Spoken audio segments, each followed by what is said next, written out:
Hey guys, it's Dani. Why don't you come along with me and do a quick tour of the aesthetics program?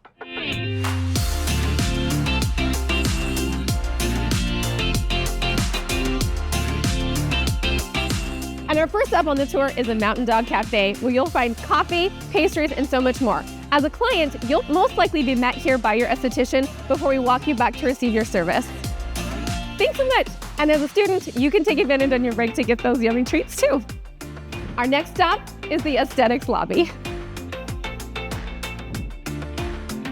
And as a client receiving student services, this is where you'll sign in. And as you can see behind me, we have a super cute waiting room for you to fill out your intake form so that we can give you the best service possible.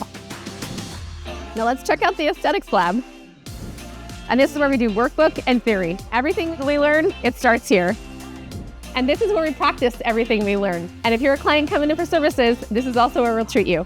Thanks for coming with me on a tour of our aesthetics program. If you're interested in enrollment, just visit evit.edu. Bye.